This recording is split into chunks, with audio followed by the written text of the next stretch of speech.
Hi, this is Jack from ESFIworld.com, and with me I have DIMAGA. It's about halfway through the first day of NASL, and we're going to sit down and ask some questions. So I'm not sure if you know this, but you actually have a very big fan base in America, and we'd like to see you at more tournaments. Do you have any plans for MLG or IPL? Hello everybody. About my next tournaments, I think if I will qualify for at least MLG or IPL, I probably will go. Yeah, I have no problem with visa. I have like for 2 more years or 3 even.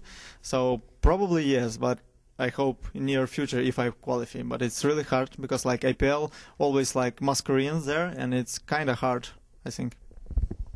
So you said that your visa is good for 2 more years. Did you apply for a visa because of esports and because of StarCraft? Yeah, exactly. It was like 2010. It was BlizzCon. I was win invite qualification, and yeah, it was like visa for 5 years. So I have like 3 more years probably. So a lot of American players aren't really familiar with the European scene, especially in Eastern Europe. Can you talk about some of the tournaments and players that you have back home? What do you mean? I don't understand. Sorry. Just like a lot of people don't know much about the players and kind of the StarCraft 2 scene in Eastern Europe. Yeah, but I think like Eastern Europe like really scary for all over the world because like we have a lot of good, really good like underdog probably. I know it because like I live there and I play with a lot of people, especially at ladder and just like tournaments, like LAN tournaments for Russian-speaking people. So we have really like a lot of good people who is playing, and also like is because like if you're really a good pro gamer and you can earn much more than normal job in like our Eastern countries. So it's one of the main point. Which players from Europe would you name as underdogs? From Europe is big, but I talk about just West Eastern Europe, like Russia, Ukraine, Belarus. From this underdog, we have like a lot of people, but many professional gamer from Europe already knows this. It's like from Russia, I think one of the underdogs, probably like all team from Rockskis. They're really known in Russia, but other world I don't think they're really known. Like it was ESWC at Paris, like Rockskis live there, Queen Hydra, ZVZ. So it was like maybe for someone like wow, but for me I think it's okay. So you've been to Korea before. You were at the GSL for their World Championship, and you actually beat NEST in a ZVZ, which was kind of unknown at the time. Do you have any plans to return to Korea? I really didn't have a plan for return to Korea because I love the way I right now live, and I'm happy with everything. About Korea, maybe I just go to some tournaments. If it will be like the same last time, like for 2-3 weeks, then it's okay. But like months 2-3, it's too much for me. What's your training regime like at home? Normally I have like 5-6, maybe 8 hours a day, like not average, but I'm usually just going like gym, then I'm practicing like whole day, and like from week I have like 2 days just for no playing at all. Do you find that this gives you time to regroup and relax? Yeah, exactly. Okay. Do you typically ladder on EU, or do you ladder on Korea or North American at all? If I can play Korea without ping, sure I will be play with Koreans because it like makes sense. But I just physically can't because we have like too much ping. And so I normally play Europe. America I didn't play, only if some tournaments like NASL or other tournaments. So normally it's just Europe. Do you think that living outside of Korea and not training in Korea, do you think that you still have a chance to compete with the top Korean pros? Just a little one.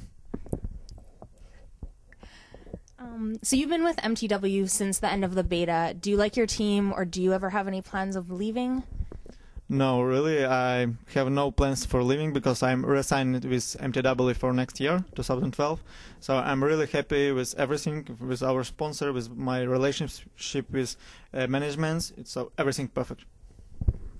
So between your games with Braddock, you were a little bit chatty. Can you tell us what you were saying, or? We was just chatting about like game, some like after games is like it was after third game or after fourth game, like when he was all-inning, I was defending, and then he said, how you match like so many links. So we just talk about games, and before just say good luck to each other. So you actually went for an Evolution Chamber hatch wall in the last game. Is that something you normally do, or do you go for more standard play, or do you like the more unique play? Yeah, it was just not standard probably, because I see like with my links he has like 6 or 8 healings, but I think it's maybe it was mistake also. I don't know. I'm not sure. I need to watch replay. I didn't see replays. Also, I have like make bad decision making in that game, because I saw his mech with my overseer, and I have like spire like 90%, and I think maybe I can cancel it. And also I make like drop. It's like also 200 and speed for drop overload drop. So I invest too much money, because I think he will like don't push. He will just play mech, and then it will be worth it. So I make these 2 big mistakes. If I have all this like 500, like 10 more roaches, something near that, it will be much more better, and probably I will defend it. I saw his STV is going to push, but just decision making was bad. I understand this, and it's my mistake. So adding drones to a roving force is also a little bit unconventional of play. Were you anticipating a base trade on dual site? Yeah, I was just also bad decision making that game. I was also very nervous second game. Like first game, like nervous, like the most. Then like a little bit less, and like last 3 games I was not nervous, like at all. Just make bad decision making. So dual side, I was just make really bad decision making, because if I just run all my links to his third natural and third base, probably it will be over. And I also forget my greater spire, because I think it's already like making, and then I see I have like 10 corruptors and no greater spire. And I say, what? Oh man, yeah, you understand. That's why I lost. But also I can like win that game even with like so huge mistakes, I think. But he was just better, and his like mindset probably will just better this day. Do you find that you struggle with nerves as a player?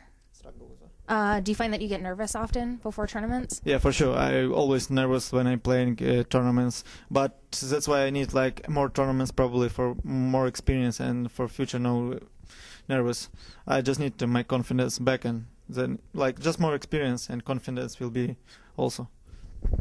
What were some of your best triumphs of 2011? Wins or best moments of 2011? Of 2000, for sure, it's like Korean Nasty, because like wow. Also after this, I won like the major tournament ever for me. It was assembly, winter assembly, yeah, or summer, I don't remember. Yeah, summer assembly. Yeah, in Finland, it was like I losing at final like 2-0 to Mana, and then I come back with 3-2 and win like 8,000 euros. So it was really nice for me. What was your biggest learning moment of the year? I even don't know. Probably all these like memories. It's really important, and many. I even don't know what to say. What are your plans for the upcoming year and the upcoming StarCraft 2 season? Yeah, probably I will play a lot, and also streaming much more better, much more like this November. All November I was streaming like 8 times. For months it was like 6-8 hours average of stream. So I think in the future I will be streaming at Twitch TV much more. Why do you pick Twitch TV over another company like I don't know, because they give me right now a better offer than other, so that's why. Why do you like streaming as a player? Because it's like much more motivation to play, because normally I can be so lazy. So when you're streaming, you must at least like play a game, and it's really important for me to play much more, to practice. At least maybe not level up, but stay with your mechanics and everything in good level. Okay, so where can people find you on Twitter or on your stream? Yeah, sure. Twitter is like MTW DIMAGA, and stream is also MTW DIMAGA. If there's my channel, it's good. Perfect. So those are all the questions that I have for you. Do you have any shout-outs or any final comments? Yeah, sure. I want to thank my team MTW, to our sponsor like Sennheiser, XMG Notebook, Kaspersky, everybody else, and to every fans of StarCraft, not only me. Keep cheering for this game and for esports, and everything will be good. Thank you so much. Thank you.